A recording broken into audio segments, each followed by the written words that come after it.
বাড়ির সবথেকে ছোট মেম্বার খেয়ে যদি লাইক দেয় তাহলে বুঝতে হবে জিনিসটা অনেক মজার হয়েছে।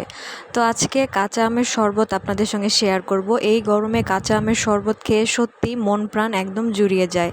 তো এখানে কাঁচা আম, একটা কাঁচা মরিচ, স্বাদমতো বিট লবণ, স্বাদমতো চিনি আর একটা আস্ত লেবুর রস দিয়ে একটু ব্লেন্ড করে নেব। তারপরে প্রতিটা গ্লাসে 2-3 চামচ করে দিয়ে সেখানে একদম ঠান্ডা পানি দিয়ে নিজের টেস্ট অনুযায়ী মিষ্টি লবণ চেক করে নিয়ে আপনারা খেতে পারেন। বিশ্বাস করুন এতটা রিফ্রেশিং এটা ছিল। একবার হলো ট্রাই করে দেখবেন, আশা করি আপনারা কেউই নিরাশ হবেন না। এখন মোটামুটি সকলের বাড়িতেই কাঁচা আম কিন্তু থাকেই, আর মাত্র হাতের নাগালে 2-3টা ইনগ্রিডিয়েন্টস দিয়েই কিন্তু হয়ে যাচ্ছে।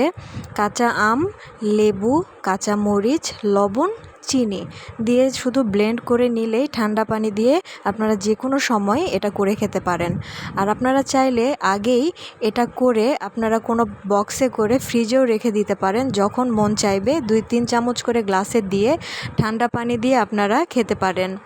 তো এই গরমে সন্ধ্যায় যখন ভাগ্নি আমাদের সকলকে এটা খাওয়ালো, আমরা সকলেই অনেকটাই খুশি হয়েছি এবং আমাদের অনেক ভালো লেগেছে। এই যে দেখুন, আমাদের বাড়ির সবথেকে ছোট মেম্বার, তাকে আমি জিজ্ঞেস করছিলাম ভালো হয়েছে, সে হ্যাঁ বলছে এবং প্লাস লাইক দিয়ে দেখাচ্ছে।